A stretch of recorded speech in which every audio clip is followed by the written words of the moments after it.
training camp. I was there the first 2 days. I've got my guy to my right, John Chapman. We're going to be back discussing all the recent 49ers news right after this.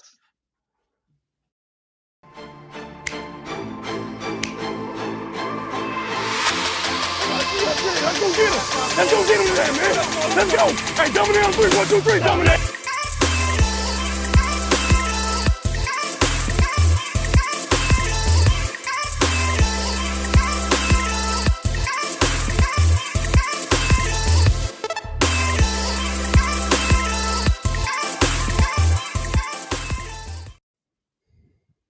What's going on, everybody? I'm back here with a very special guest of mine. We've got John Chapman here, and as you can already see in the chat, we've got the hashtag CC already out. Thank you guys all for tuning in.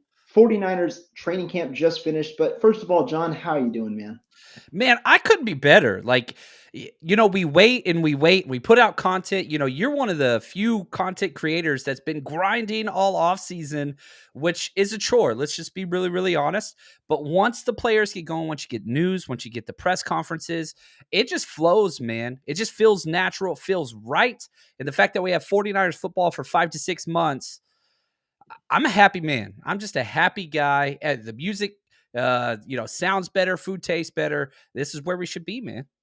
100%, 100%. I totally agree with you. And I was super excited. I went out to training camp the first 2 days. I was not there today. It was a closed practice today. Only a select few were there. But I mean, you could just sense football is in the air from the warm-ups, from seeing our guy Talanoa Hufanga going out 45 minutes before practice started to warm up. First guy out on the field, just seeing the first sight of football. It was amazing. And yeah, I'm definitely excited to break it all down with you. I'm a pretty big Hufanga guy. I really liked him. I know that he's got some issues in his game. Like, he's not a well-rounded, perfect starter yet. He was what, 5th round draft pick, all those different things. But man, there are so many guys this year that were rookies last year. That's who I want to see. The 49ers redshirt everybody, but you've got Trey Lance, you've got Aaron Banks. Elijah Mitchell was the only rookie that really got playing time last year. Now you're adding in Hufanga. I mean, there's so many guys that I'm so excited about. It's almost like we just get our rookie class delayed, which isn't necessarily a bad thing, because the 49ers are a talented team.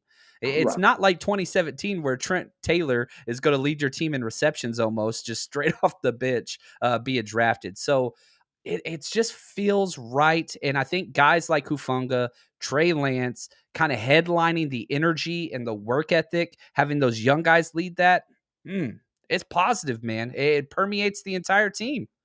100%, 100%. And you talked about it. We're going to speak a little more on Hufanga, what I saw, what we heard about today in a little bit. But you talked about Trey Lance right there. Just started off.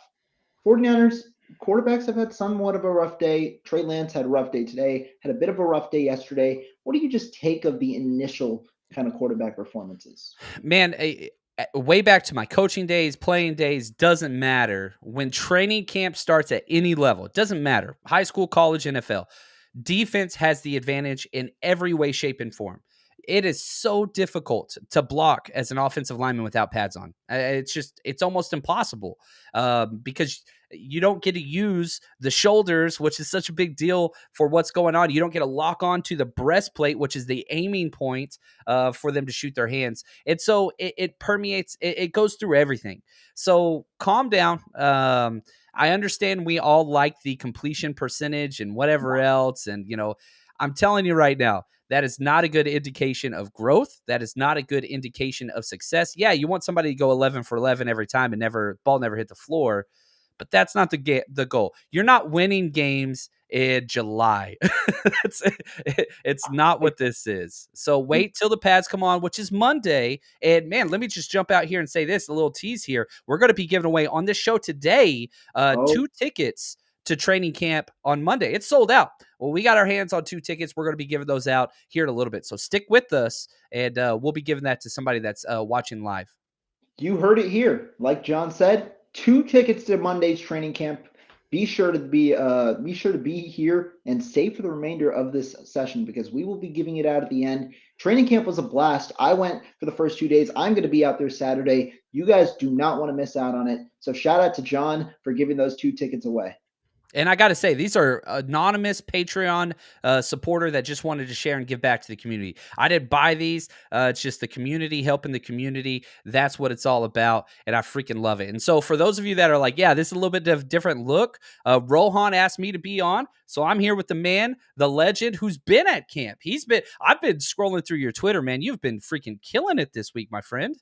Hey, thank you, man. Thank you, man. And talking about the quarterbacks, you brought up an amazing point that I think really needs to be stressed.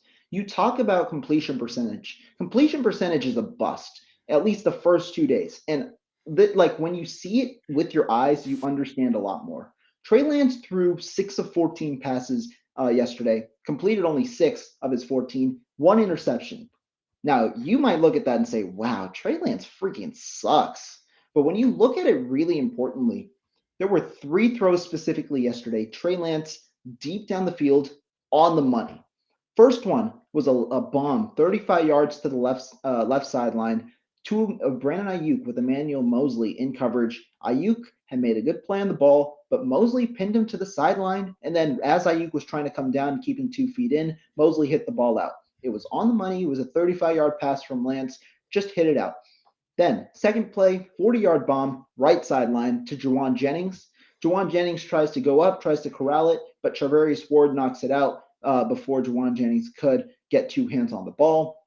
The third play, it was a kind of a crosser for Ray-Ran McCloud going from the left slot to the right sideline. 17-yard play. Lance darts it in. Hufanga just makes a great break on the play. He blocks it out, PBU for him. So 3 PBUs from 3 different guys, and really, like, those were 3 good throws from Lance. And I'm not saying he didn't have bad throws. His interception yesterday was inexcusable. It was a Jimmy G ball. It was straight to Jimmy Ward. Just didn't see Jimmy Ward right in the middle of the field trying to hit. I believe it was trying to hit Brandon Ayuk, and the ball was behind him.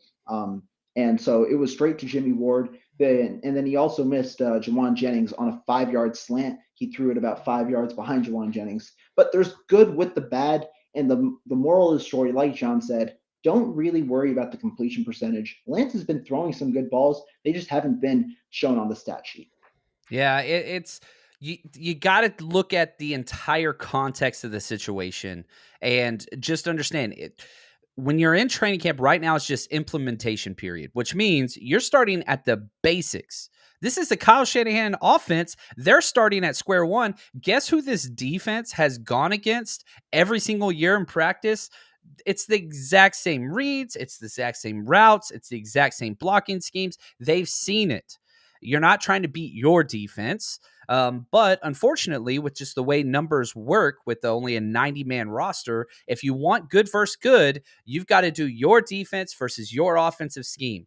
Again, everything is tailored to help the defense earlier. It's just the way that it works. So don't worry about that. Remember, Patrick Mahomes threw 7 interceptions in 1 practice in training camp the year he won MVP. Like, it's not like it's You see on chill the out. screen right here, Justin Herbert is 8 of 20. This is an MVP type of There you level go. quarterback throwing 8 of 20. And guys, the most important thing, these first 2 days, I'm expecting tomorrow to even be rough. Why? Day one of training camp, the 49ers didn't stretch the field. It was a minimized playbook. It was kind of like a get back into it. Mhm. Most of the passes were 10 yards and lower from all 3 quarterbacks. Yesterday was the first day that the 49ers really chose to open up the playbook, chose to start stretching the field, and you could see it. Like, remember, the biggest thing that is going to succeed from this is our running game, and we can't see our running game right now without pads because offensive linemen aren't really blocking like offensive linemen will block with pads. Trey Lance is Yeah, stretching the field out. Go ahead. I think I think you're right, and I kind of wouldn't mind transitioning a little bit, Rohan, if you don't mind. I want to Go talk ahead. about these running backs and the rotation that you've seen, and if anybody stood out. It seems like training camp started with where they left off. You had Elijah Mitchell, then you got Jeff Wilson, then you got Hasty, then Sermon, and then the rookies. Has anybody kind of jumped out to you or stood out to you, whether through drills, rotations, pass pro, anything?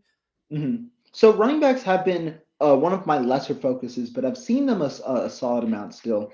Elijah Mitchell obviously is the one. You see guys like TDP and Trey Sermon right now. It seems like we'll be battling for that 2 spot. One guy, in my opinion, on the downtrend and one guy on the uptrend is what I'm looking at right now. The downtrend Ooh. right now is Jeff Wilson Jr. He didn't look that good. He looks a little slower this year, starting off. And this was yesterday. It's, again, like we said, all of this is prefaced with a grain of salt because it's the beginning. But he did look slower yesterday. And I don't know if he's just got that it factor right now for the 49ers. The guy on the uptrend, a guy we both like, undrafted free agent Jordan Mason. Jordan Mason he's just been treating training camp like it's just regular practice. He's running physically, he's strong, and he's pretty quick too. You could just see it. He wants it. He is like in the carries that they had during scrimmage session. He's just running through these linebackers, even though all they can do is touch him. And then the other play that he had, a nice 10-yard catch on a comeback route yesterday from Nate Sudfeld, and he was pretty shifty after the catch too. Went down, avoided a tackle, and just ran. Although, again, take that with a grain of salt. Pretty Yeah, nice for I me. like that kid. I like that kid a lot. Now, I'm not sure he makes the 53. He's going to need some help with injuries or something along those lines, which you never hope for those. But I don't care if he makes the 53. He just needs to make the practice squad. And we all know what happens to running backs and for the 49ers. They're going to miss time, and he's going to get his chance to be called up, and he's going to play a role. I just really hope that we get to keep him in the system. That's really all that I want. Eventually, some part this year, this dude's going to play a major factor. Not just like, all right, he's going to get a couple carries. No, I'm telling you right now, he has the makings to be a Kyle Shanahan guy. Not that it's going to happen like last year where you had Sermon, the 3rd round pick, and Elijah Mitchell shoot up past him. You got TDP this year, the 3rd round pick, and Mason. I don't think it's going to be like that.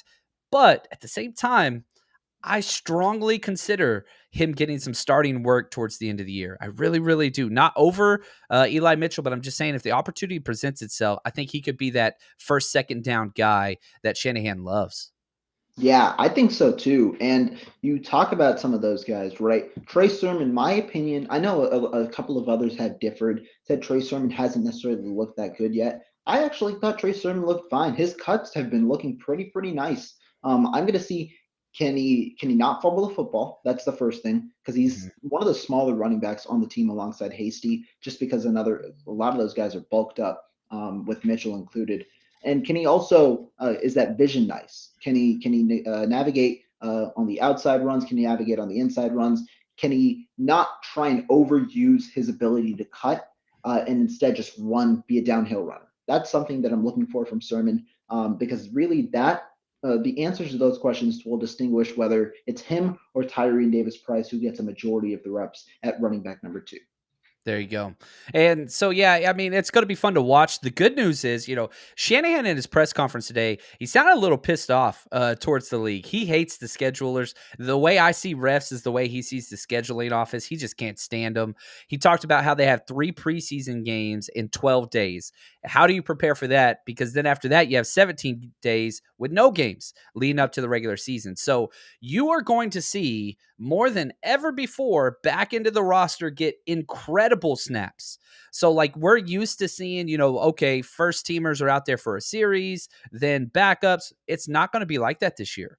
You're going to have 2 games in a row probably where it's backups and then it's all third, fourth back end stringers for like the entirety of the game. So I could see Jordan Mason getting 25 plus carries in one of these preseason games, and fans are going to fall in love because he's going to light it up on film. I mean, it's coming. But you can set your calendar to it. The only thing that really is stopping Jordan Mason now is something that we can talk about now, and that's the offensive line. How are you Oh, looking here we so go. far with the offensive line? What are your just initial thoughts on the reports that you've heard, and what are your thoughts on just the players overall? Man, I've been an O-line coach, and I've been in summer workouts and spring workouts and two-a-days and all that stuff, the acclimation period before you put pads on.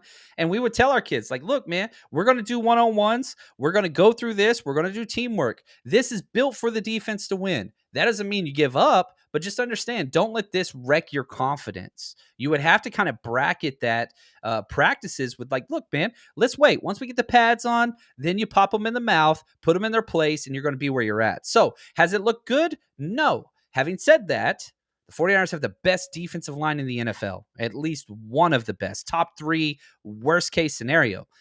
Biggest question mark on the 49ers roster, interior offensive line play. So yeah, you're talking about best versus worst, or, kind of the best thing about the 49ers roster, and perhaps the worst or unquestioned or unanswered yet would be a better way to say it. There's going to be issues.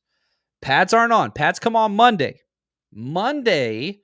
Then you can start to gauge that. I'm seeing people talking about trading for interior offensive linemen already. And I'm just like, oh my gosh, you guys have not been around football. You just haven't seen it. You can't judge O-linemen. You really can't judge O-linemen by just, helmets only. You just can't do it. You can't do it. I agree. And I mean, that's the thing that really, I'm glad that you, as a former offensive line coach, preface.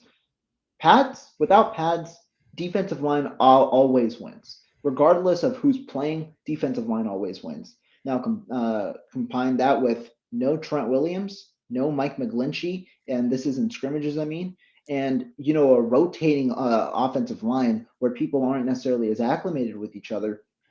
That's something to say.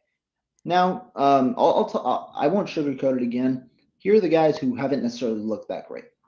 I'll start with the guys who aren't necessarily team favorites, then go to the guys who are team favorites.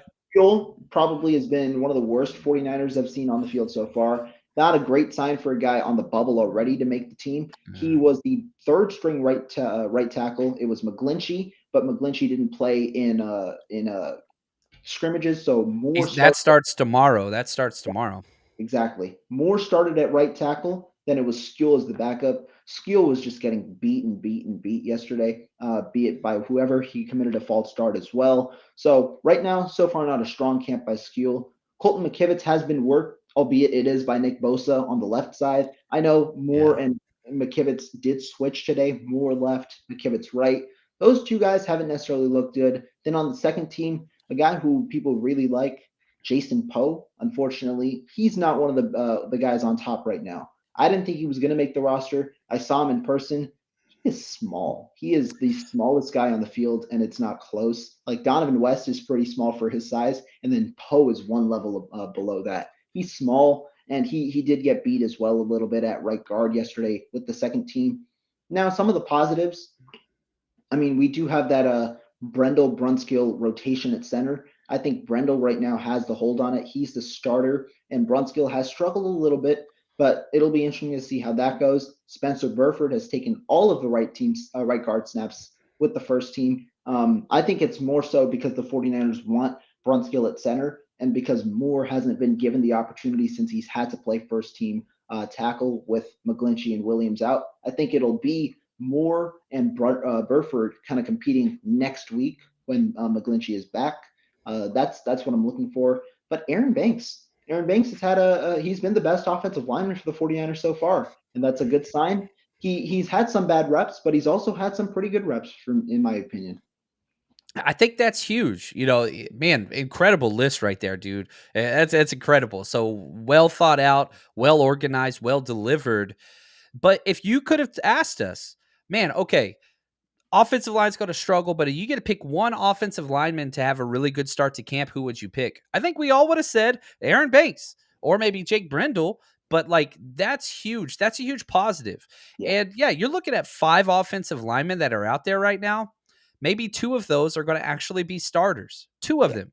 Trent Williams, he's not out there. Mike McGlinchey, he's not out there. Daniel Brunskill taking snaps with the backups. He's going to be starting right guard or center. I'm telling you, Daniel Brunskill is not going to be a backup week 1 on this offensive line. So that leaves you with 2. Yeah. You think so? We'll see. I think I don't think it's as clear cut. I think that Brunskill, right now they want him to win the center job. But initially, I'm not exactly sure if he will. If Daniel Brunskill's not starting week 1, it has nothing to do with injuries, the 49ers O-line is going to be just fine. Because Brunskill is one of those guys like Dante Johnson that's got some type of inside scoop on Kyle Shanahan. So if somebody beats him out, that's a great sign. That's not a bad thing. I think that's a great sign. I think they're going to be okay. Yeah. That's something I definitely agree on. And I also agree that the 49ers offensive line is going to be an average to an above average offensive line in 2022. I think it'll be a top 15 unit despite the new pieces, despite the new names, just because they aren't going to be relied to do as much with Trey Lance at quarterback. I saw a couple of plays where Lance was moving out of the pocket. I know Shanahan probably wants Lance to stay in the pocket without pads because a sack doesn't matter right now. So he's Mhm. probably staying in the pocket more than he has to. But I've seen him move out of the pocket, and you've got Trent Williams and Mike McGlinchey coming back. That's an interesting thing for sure. I like it. Well, Rohan, do you care if we give away a couple of tickets to training camp real quick? Let's go for it. Is that cool? Okay, so here's how that's going to work. Now, I'm going to ask just the people that could actually make it to training camp, just because we got short notice. So if you cannot make it to training camp, try to sit this one out. But if you can make it to Santa Clara Monday, it's a morning practice. If you can get off work and you can get there, we got 2 tickets for you. Throw up the hashtag CC, and we'll pick a winner out of that. The order's different in the comment section because we're going for live on 2 different channels, so not necessarily who's first. But if somebody wants 2 free tickets to Monday's training camp practice and you want to go check that out, put the hashtag CC if you can make it. If you can make it, throw that up in there and we'll pick a winner here in a second as those goes up. I love it, man. I'm seeing the answers in there. So sorry, I'll turn it back over to you, Rohan. We'll pick a winner here in a minute or two. Yeah, we'll do that. And while we do that, you talk about this offensive line and Daniel Brunskill. I think that Brunskill could potentially win the center job. What I've heard so far is a little like obviously on the negative side. But one thing, Marco is at the Rams offensive camp today. He's at Rams training camp today because he was in LA. I love Marco, man. He's awesome. He's a good friend. He's a good friend. That Rams offensive line is looking even worse. So 49ers fans, maybe there's some rejoice in all of the offensive line talk. It's looking even worse. Their left tackle, Joe Noteboom, hasn't necessarily looked that good, and he was the replacement to Andrew Whitworth. Remember, they lost Austin Corbett to free agency, lost Austin Blythe to free agency. They're without 3 starters from last year, so it is going to be tough, even though they And have their answer's not coming. Like, there's no reserves coming. There's no Mike McGlinchey and Trent Williams coming later in camp. Like, they got what they got, and that's it. And people want to always talk about, like, oh, the Rams, they get everybody. They lost 8 key starters. They replaced them with 3, but that means that's a -5 key starters. and that's So not even mentioning the special teams guys. Oh. it's just a different philosophy in roster construction, which isn't wrong. They won a Super Bowl, so you got to give them that. But they want to pay for the top, and they are praying that the injury bug stays away from them. They have been one of the least injured teams since 2017. You look at the 49ers, well, the most injured team since 2017 when McVay and Shanahan showed up. At some point, those law of averages got to balance out a little bit. And whenever that happens, if that happens, it's not even going to be close. Keep in mind, the 49ers are 6-1 during that time period as well against them. So Yeah. we're going to be all right. We're going to be all right. And before we decide the winner of John's training camp giveaway, let's answer this question from our guy, Coach Cruz. Does Debo sign for 3, 4, or 5 years? John, what's your take on it? I think this has been one of the most interesting narratives with this offseason because you're seeing these great wide receivers with terrible organizations sign 3-year deals. Terry McLaurin, nobody wants to play with Wentz. I don't know who the quarterback is in Seattle, but a 3-year deal there. I think that's important. You're looking at other players signing 4-year mega deals. So that's one of the things I've been so interested to see. What's Debo going to do? 49ers want to sign him for a longer term deal. That's just the way it always goes. But I think it's going to be 3 or 4. I doubt it's going to be 5. If I was, let me just jump into my shoes. If John Chapman was a stud wide receiver, I want that 3rd contract, which I'm not. I've never been. I did play some snaps at wide receiver as varsity. I scored a couple touchdowns, but Okay. it wasn't my forte. What's up? Here we go. We see receiver John out here. No offensive line coach John. It's receiver John. And That's as I right, said, man. I gotta Then they say shout moved out my to fat butt back to fullback ASAP, man, where I belonged. But anyway, I would say it's probably going to be a 3-year deal. And if I was negotiating a contract as a wide receiver right now, I'd do a 3-year deal just so I could double dip so that you can get that next big contract at 28 years old and not 29. That's just what I would do. And with Debo requesting a trade, makes it a little bit more of that second contract. Once that ends, you have more leverage. Rookie yeah, year, no leverage. yeah. So I'll say that. I'd say 3-year deal probably. 100%. And as I said, shout out to my guy Jesse out there. Thank you for tuning in. Does Debo sign for 3, 4, or 5 years? I also agree. I think if I'm Debo, I want that 3-year deal. There are a couple of reasons why. First of all, we see what happened this offseason. Terry McLaurin, 3-year deal, $71 million deal. DK Metcalf just got a 3-year deal. AJ Brown was the first to sign, and he was the one with the 4-year deal. And what's the difference between Debo and all those guys? Debo's the oldest receiver of the group. He's 26 already. If he gets a 3-year deal, he's 29. And receiver is not a premium position anymore. I think their value begins to deteriorate in a couple of years because there's just an influx of receivers coming in every single draft that teams are just finding value for. And so to me, I think it's a 3-year deal for the best opportunity to potentially get another contract from another team should he sustain this ability, down from what I originally believed, a 5-year deal with a 3-year out clause. I like it. I like it. All right, let's give away 2 tickets to 49ers training camp. Now, all you got to do is just email me, 49ers Rush Podcast at gmail.com. I get those transferred over to you. And again, these are compliments of an anonymous Patreon member that wanted to support the community. I'm going one of the hashtag CCs that popped up first, Big Papa. Congratulations, my friend. Appreciate all of your support and always watching us.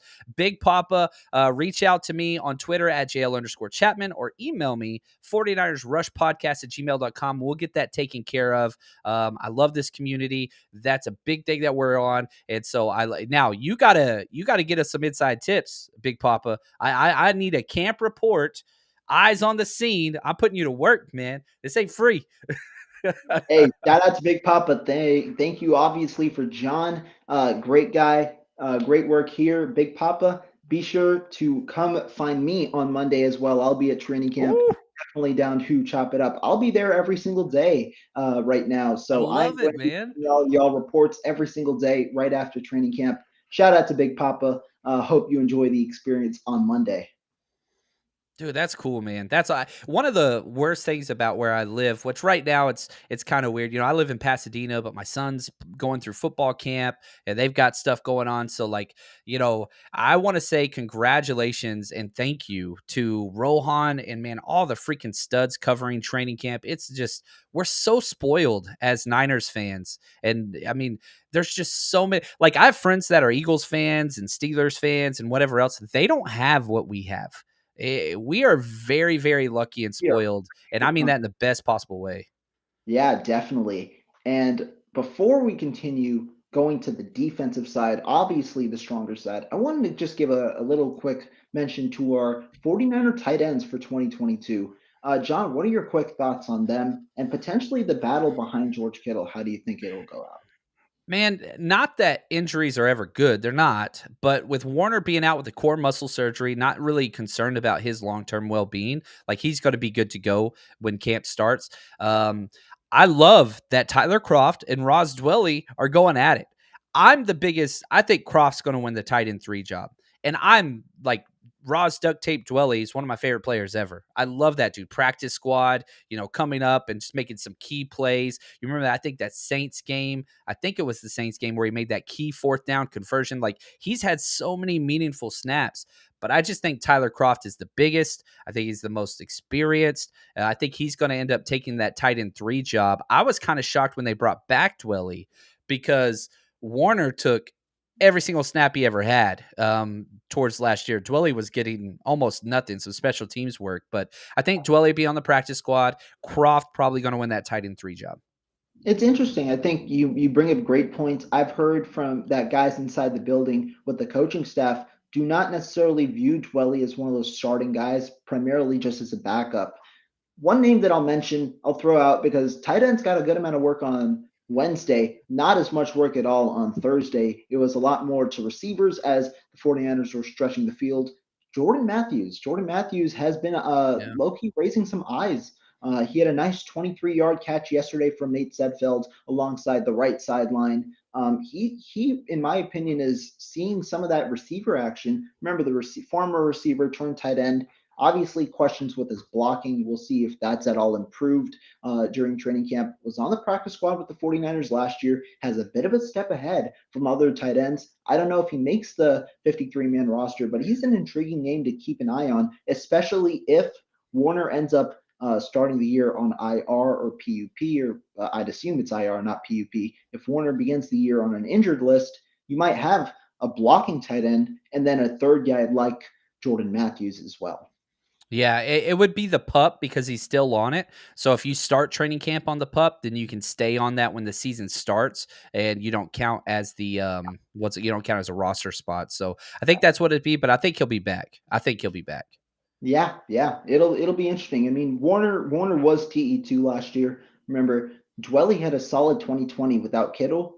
Warner, though, in 2021 eclipsed him in snaps, like you said, John, 23% compared to Dwelly's 18%.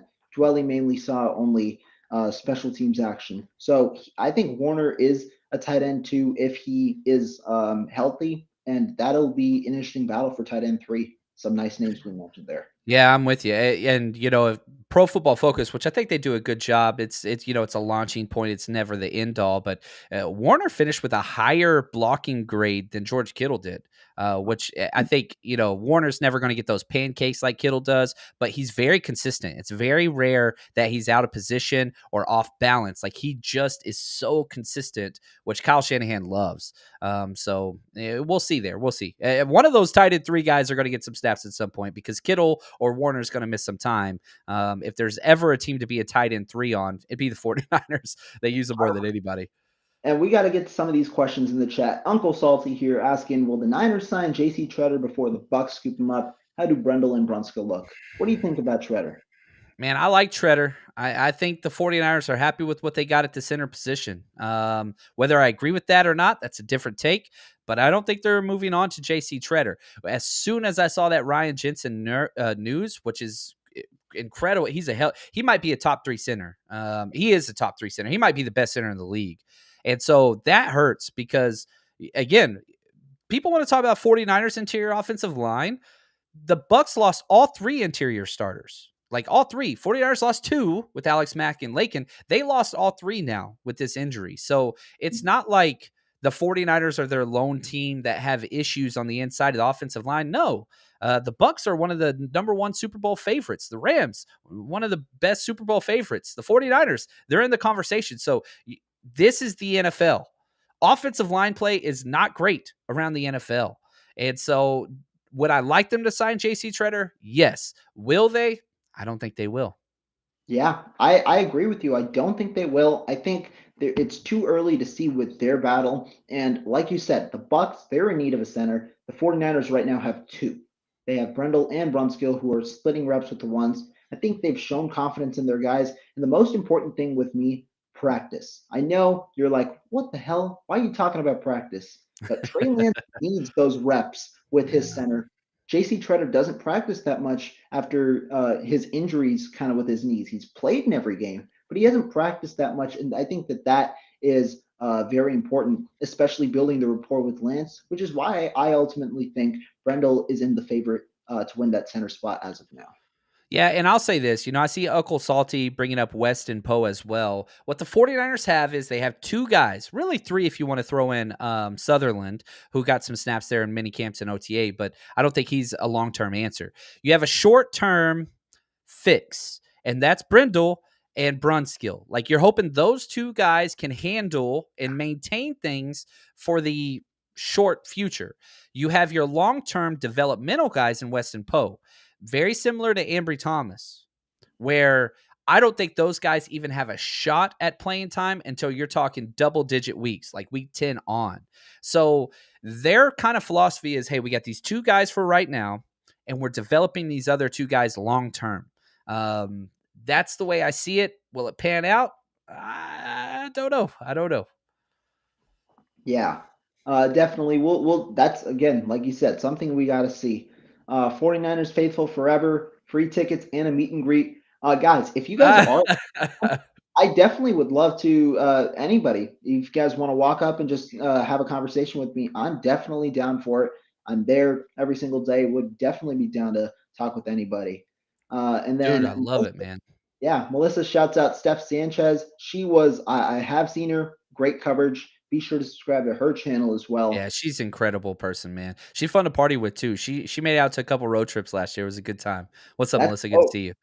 and Steven asks, John Chapman, Niners will be the best in the league this year. And this is a good transition because the best part of the 49ers so far, I know it's without pads, but it's that defensive line, John. How are you feeling? Man, it's difficult to find a way. Niners were top 10 last year. They were top 10 in 2020. They were top 10 in 2019. So you're talking 3 straight years of a top 10 defense. It's difficult to find a way that this defense won't be top 5. You have questions at the number 2 safety spot. Hufanga's look good in camp. You have questions at the nickel spot. Denard, we'll see what happens. Womack long term. But everywhere else, it's solid. You've got insane depth at the outside corner position. You've got insane depth at all 3 linebacker spots. You've got insane depth at the D line. Find a hole. Find a more depth built roster. You're not going to do so. So I love what they've got. Man, if I had to bet, if I was a Vegas odds maker and you said, okay, John Chapman, what's the over under on where the 49ers would finish? I'd say 2.5. That's what I would put it at. Like, I think they're going to be a top 3 defense, and that's where that kind of toggle switch is, maybe 3.5, but they're going to be a top 3, top 5 defense as long as things just stay all right in those 2 positions. Nickel corner, number 2 safety, they're going to be lights out. Yeah, and like you said, defensive line is the deepest group of and there's really no concern. Ark Armstead reported MCL sprain today, but it didn't look like the defensive line missed a beat. There are guys to watch on that defensive front at both edge and on the interior. I know everybody wants to hear it, so I'm going to say it. Defensive edge Drake Jackson. He has looked good. He has looked good in the 2 days. He looks like he might be one of the better players for the 49ers on that defensive line. Charles Omeni, you got first team snaps. Kevin Gibbons as well. Kevin Gibbons is that underrated guy. I think he's DT number 3 behind Armstead and Kinlaw this year. He has looked good. I think he's in line for some extended snaps as a pass rusher potentially when obviously those rotations go in place. But really, there's just so many guys. I think Gibbons has looked good. I think Hurst has looked good. Obviously, Bosa and Armstead have looked good in their time playing. And Drake Jackson has looked good as well.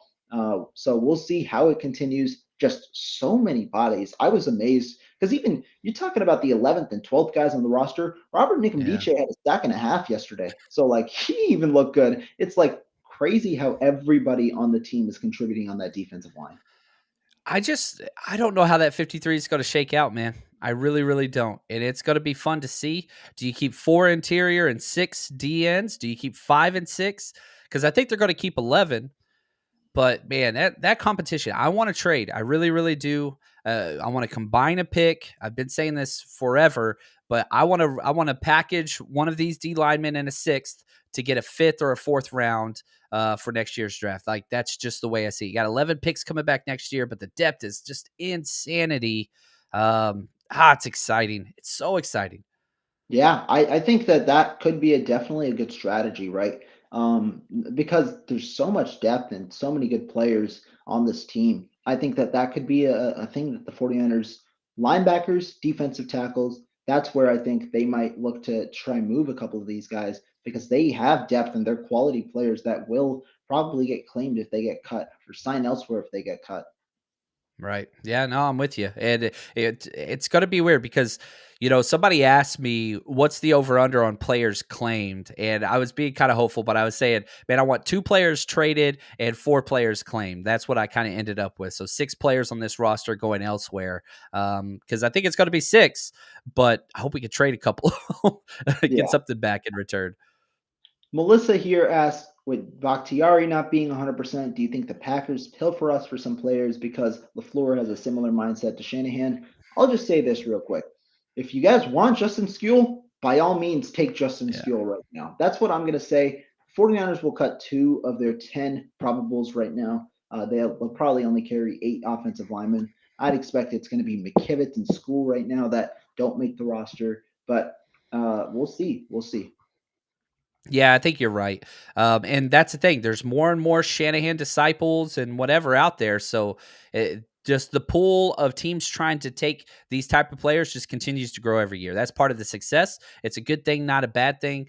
And these guys landing these spots, it's a good thing as well. But I will say this: Packers got a pretty damn good offensive line. Yeah, They're in the top portion of the league for sure, even without Bakhtiari, yeah, which is crazy because I think Bakhtiari is the top 3 offensive tackle in the league, and he's paid as such. I really wish he'd get healthy. I hate the Packers, but Bakhtiari is one of my favorite players in the league.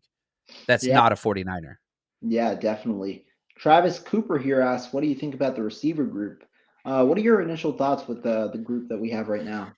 I think it's top heavy. I think there's 4 guys they like, and Danny Gray, I'm not counting in that list. I'm hoping he develops into that. But Debo, who's not practicing right now, even though he's doing crazy conditioning, man, he looks like he's working so damn hard. Like you'll see some video of the O line or whatever, and you just see this shoop. You see this guy in the background just sprinting back and forth. Run and Uh, sprint. yeah, just doing wind sprints, which I love. But yeah, Debo, Ayuk, Jennings. I think they love those 3 guys. Ray would probably be the 4th guy right now. Danny Gray, he could be that one trick pony that just comes in and runs, go routes, but I don't think he's to the point yet where he can contend in the rotation outside of just, a deep threat guy right now. So you got your top 4 guys. Can somebody else, Malik Turner had a big play. Can somebody else kind of jump up to create that depth? Because let's be honest, there's depth all across the 49ers roster, not yet at the wide receiver position. Yeah, I think that there are a lot of names, but the point is there are a lot of names, and right now I don't know who's separated out of that for that 6 receiver spot. I don't know who's They separated might there. not keep one. They might not Yeah, keep one. that's true. They could just keep 5 given the amount of depth at other positions and then maybe add or keep guys on the practice squad to elevate. That could be the case because some of these guys are veterans and undrafted guys. So at the moment, it's uncertain. A guy who was hoping for to kind of show his name out a little bit was Tame Martin. He hasn't necessarily gotten much of an opportunity. They've been sticking with a core of about 6, 7 guys in scrimmages. Tame Martin hasn't been one of those guys. Turner was one of the names that was there, but they've been trying to get guys like McLeod, Jennings, and Gray in some action. Gray caught a touchdown pass yesterday. He's got the deep speed. He was the reason for one of the interceptions yesterday. It was a pass off Sudfeld. It was a nicely defended ball. I don't blame Gray as much, but he's got the deep speed. I think the 49ers will use him like they used Travis Benjamin last year, very minimally, but he'll have 40, 50 snaps where he'll be just running deep routes and he torches cornerbacks. Yeah, for Tame Martin individual, first, I think he's going to be better with pads, which usually you wouldn't say with the wide receiver, but coming out of OSU, that dude doesn't get separation. It's not who he is. He's a jump ball specialist, big bodied, kind of basketball player or whatever. So I think his time to shine is coming. But again, even if he does ball out, I don't even think he makes this roster because you've got him. He's going to be a practice squad guy and develop. So that's not an insult. I'm not trying to say I love Tame Martin. I was so glad we picked him up, but he's going to be on the journey of Kendrick Bourne. He's going to be on the journey of Jawan Jennings. That's his route to be a part of this team where you learn for a year on the practice squad, maybe get called up for a game or two, but it's next year. It's the year after. That's what Kyle Shanahan wants. He wants to test these guys, galvanize these players into the system so that when they do step in, they can be successful. You put Tame Martin out there right now, it's not going to go well. Yeah, yeah. Nick here asks, how many offensive linemen do you think make the roster? What do you 8. think? 8? 8 because in the new CBA that they just redid, you get to Yeah, call up one offensive lineman every single week. So you have your 53, right? But you get to call up 2, and then you have your inactives. One of the 2 that you call up has to be an offensive lineman. So you'll have 9 every week, but I think only 8. I doubt they'll keep an extra one. Those extra spots will go to defensive line and probably corner. yeah. It could be defensive line, could be corner. Yeah, I think those are the 2 spots. Or let's throw fire on here. Wide receiver. You got to keep those 3 wide receivers. Jimmy G got to be around. and people just close their Oh, computers. oh, oh, no. That's I think sarcasm, my it's friends. also yeah, I think it's 8. I think there are 8 guys. I honestly, right now, I think the 8 have, in a way, been configured already. I think McKivitz and Skule, like I said earlier, at the moment, they're on the outside looking in. Skule looked rough. If McKivitz shows a little better reps later on, I think so. But I think they're comfortable keeping him as that ninth guy who gets elevated just like they were last year. Yeah, I think that's right. And man, whoever they cut, it's going to be crazy because you either stay young or you stay with kind of the vet guys. Like you said, School and McKivitz are gone. That means you're keeping all the younger guys. I mean, Zakel, is he going to stay? I think he is. I don't think you cut Nick Zakel. I don't think Spencer Burford almost a lock now after going with the ones back to back days. Yeah. He's not going anywhere. Yeah, exactly. And the rest of the guys that the 49ers have on that bench are versatile. You talk about Bronskill, you talk about Zakel, you talk about I mean McKivitz is there as well, but you talk about who's the guy I'm missing? Jaylen Moore. Jaylen Moore is also pretty versatile. All of the Cree guys are versatile. I think they can cover within themselves all the positions that are remaining on the field pretty much. Yep. I like it. I like it. Uncle Salty here says Samson Ebukam has got to be looking over his shoulder constantly. I think so. But, he ended the year on such a freaking incline. And, we did our 49ers roster countdown we were doing. Mhm. Looking at his stats and going back in his film, this dude had 0 missed tackles as a starting defensive end in the league. That's unheard of. So Very does he good. have this? Yeah.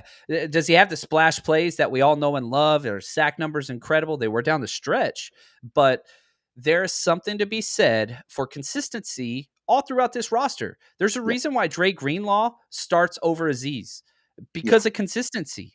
That's what's important. The flashy plays the fans love, I get it. The highlights, I understand that. Samson doesn't make mistakes. And Mhm. so the good news is, I don't think it's Samson versus Drake. I think Samson makes Drake better because Drake just gets to chill and do the Alden Smith type route where, hey, man, you just come in, you turn your freaking igniters on and you go. And once you figure things out, we'll phase you in. But yeah, there's so much depth there. But I promise you this, the 49ers coaching staff likes Samson Ebukam way more than any of the fans are even close to. They love that guy. I think I agree. I mean, you just look at it. I've been reporting the starting lineups every day, and there's one constant name in there, and that's Samson Ebukam. He Yeah, has been the he's starting defensive end, and remember, starting means rush packages. It's the regular base packages. He hasn't necessarily been out there as much on pass rushing situations, but you mentioned it. 38 tackles last year, 0 missed tackles, one of the better run defending edges, and he's the guy opposite Nick Bosa. I expect him to start week 1. I don't know how many pass rushing snaps he'll get just because of the amount of guys, and probably also to keep him healthy for 17 games, Mhm. given the amount that he takes on in the run game as well. But yeah, he's looked good so far. And I agree. I don't think it's necessarily him versus Drake. I think everyone's just making themselves better. Omenahue said that in the interview last week. And yeah, I think it's just everyone trying to make each other better and iron sharpens iron. Yep, nailed it, nailed it. John, who would you want that guy to be the guy packaged up? Ridgeway or Hurst? I don't think it'd be a defensive tackle. I think they like the defensive tackles they have. I think they want to keep 5, right? Armstead, Kinlaw, you got Hurst and Gibbons, and Ridgeway's not going anywhere.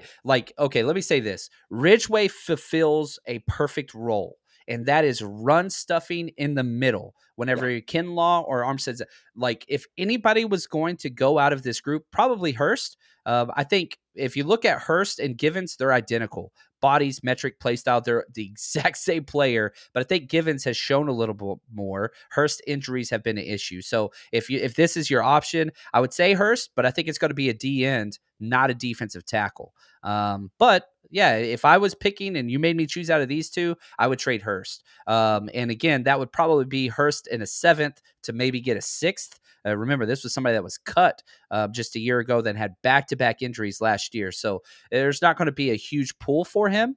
But if he hits his potential, watch out because he's somebody. All these guys are on 1-year deals, by the way. There's 4 defensive tackles that are on 1-year deals.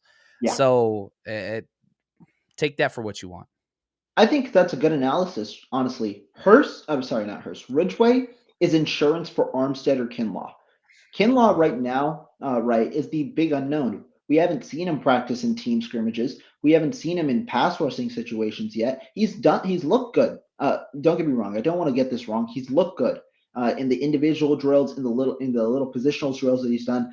I think he's got that explosiveness. He's got the speed that he had before back, and he's the biggest human I have legitimately seen.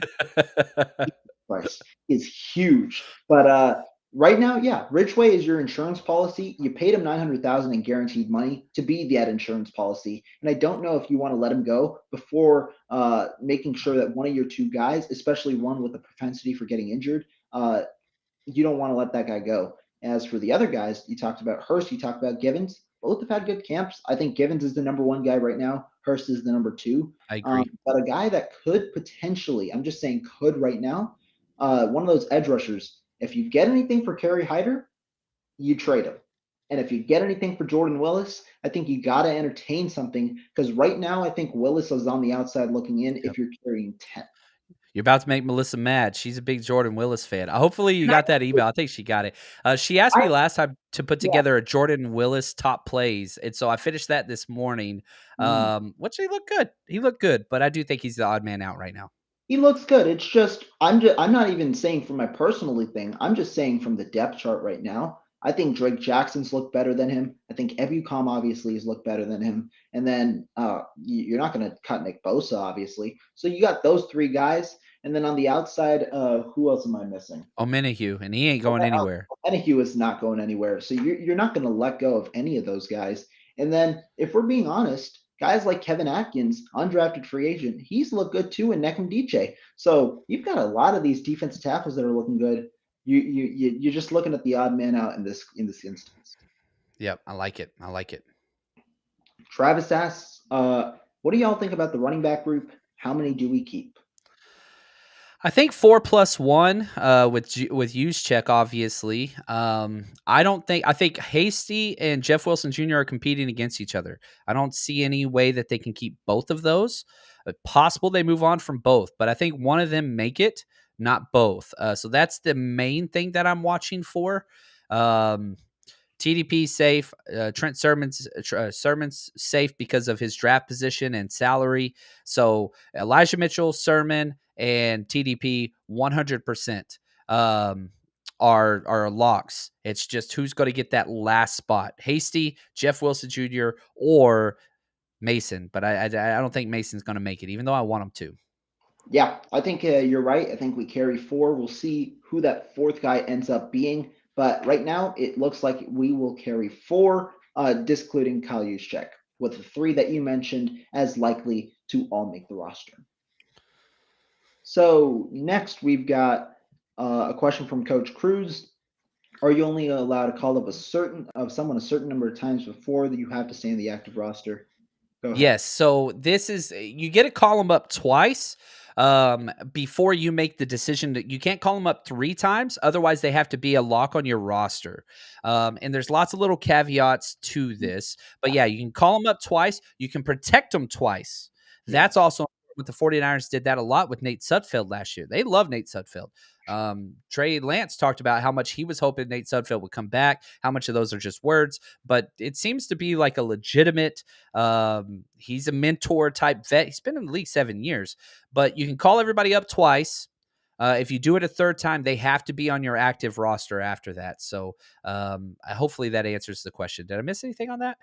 No, I think you got it. I think you got it, and I think it's like you said, the protections as well, and that leads us kind of to our next question. You talked about quarterbacks. Roel asks, "Are we keeping 2 or 3?" I know I have an answer, and you got the correct answer. It's 2. I've been looking at camp, guys. Brock Purdy is not making this roster, no matter how some fans might want him to. He doesn't. He just doesn't have the arm. You can see 0%. Yeah, no, Nate Sudfeld is miles better than Brock Purdy at this moment. It's just, I'm just being real. Brock Purdy, his arm was the reason that he had 2 interceptions yesterday. He tried to float the ball in the air. It was about a 40-yard pass down the field. Marcus Johnson had gotten open after Purdy got sacked. He rolled out to extend the play. Marcus Johnson got wide open. Purdy aired that thing out. Probably was in the air for 10 seconds. Taylor Hawkins went from one side of the field to another, made the interception.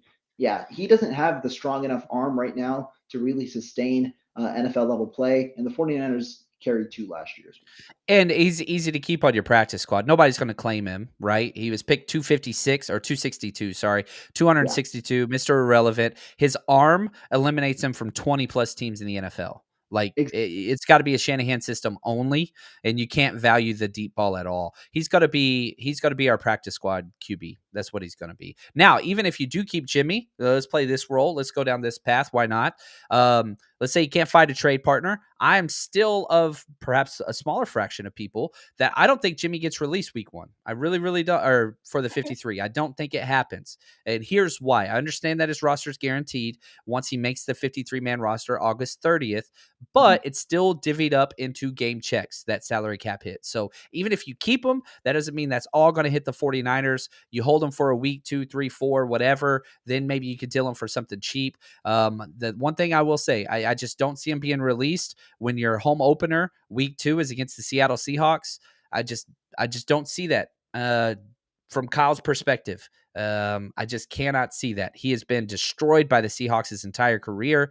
No way you throw him a life preserver now. Maybe I'm wrong, but I don't know. I just don't see it.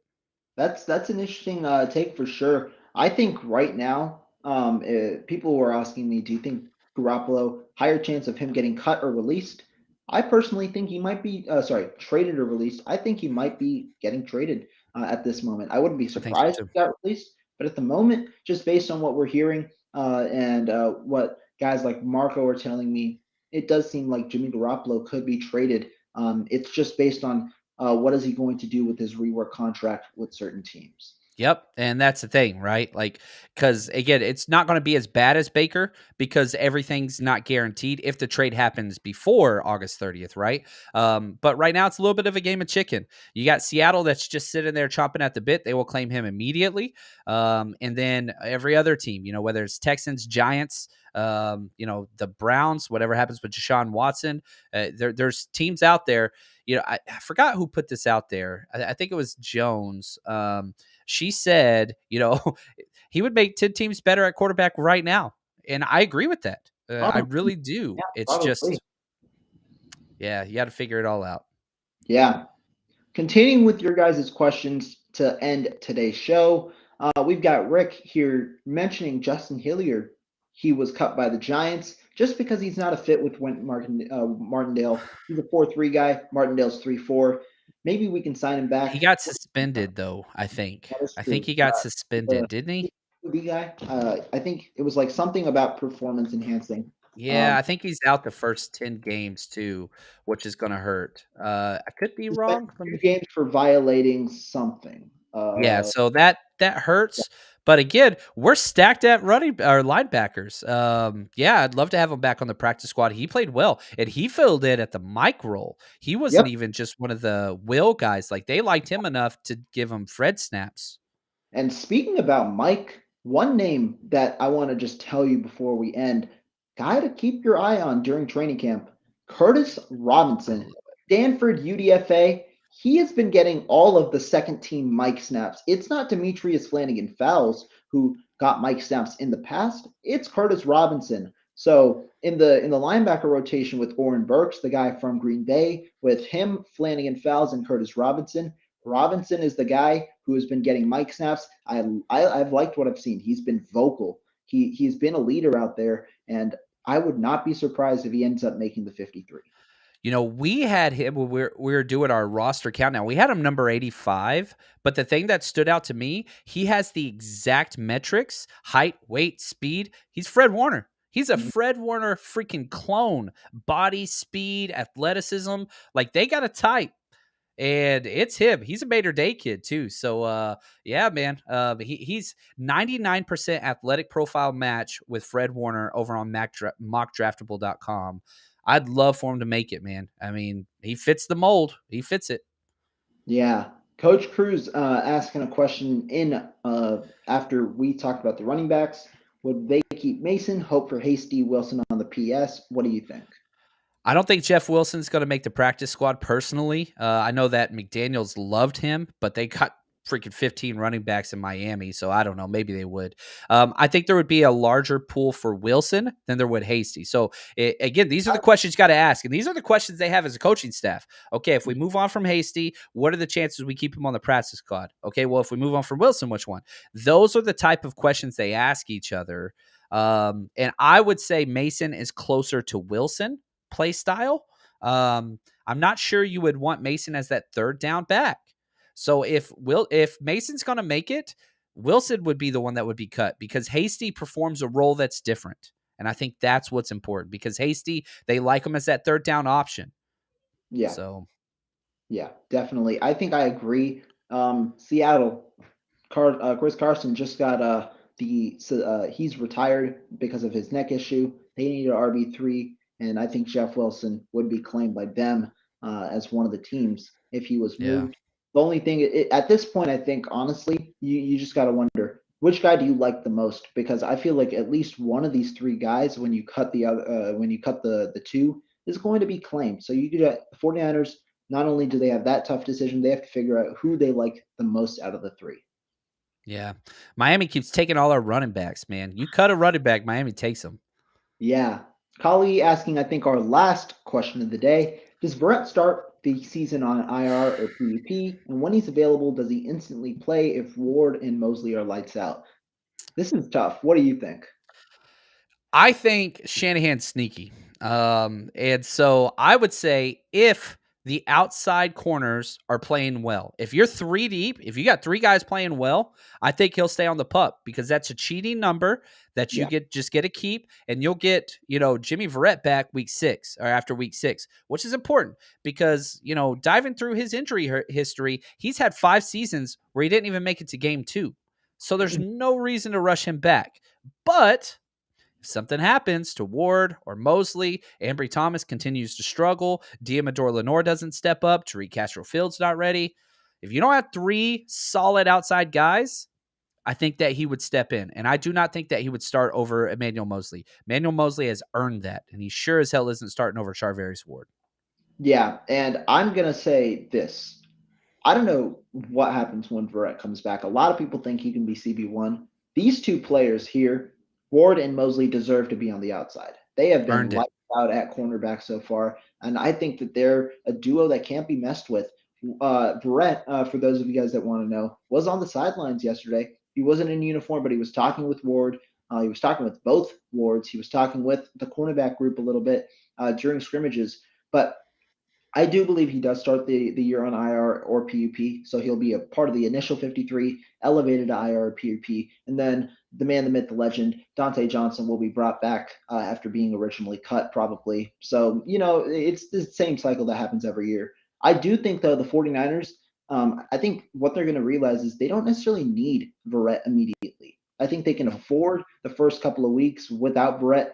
Week 6, like you said, is a good mark because the 49ers – in those first 6 weeks, they play the Bears, which is a team they probably believe they can defeat. They play the Seahawks, another team they believe they can defeat. 2 tough matchups against the Broncos and the Rams, sure. But then you play the Falcons and you play the Panthers. I think that the 49ers believe they could probably go 4-2 at least in those games. That'd be nice. And then you bring back Verrett, who's 100% and not as much of a worry of re-injuring that ACL. And you might just slowly bring him back into the fold and potentially have a nice cornerback trio then. And I'll say this. Once Verrett gets into the game, it's going to be hard to get him out. Now, I don't think that he has earned the right to go in over Mosley. I don't think he's earned the right to go over Ward. But once he gets in, that's kind of what he is. He's just one of those sticker guys. Like, you can't get rid of him. Once he's in there, he's staying.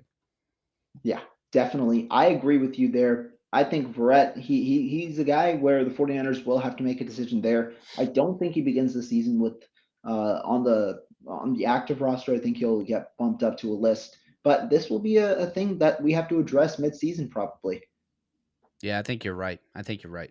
I see Big Papa back in the chat. Hey, man, make sure you email me. You want the free tickets, buddy. I think you left for a little while. So Big Papa, email me. Let me get you those tickets. 49ersrushpodcast@gmail.com. And that right there is a great way to end the show. Big Papa, hope to see you out there Monday. Congrats on winning the training camp tickets. John, it's been a pleasure definitely having you on the show. Always a good time, man. Love Always. what you do. Appreciate your positivity too. Thank you. Thank you. We will be back sometime probably during this training camp session. Thank you as well to the remainder of this chat. All of you guys were just buzzing the entire time. Thank you guys all. We will be back soon, and I'll catch you guys next time.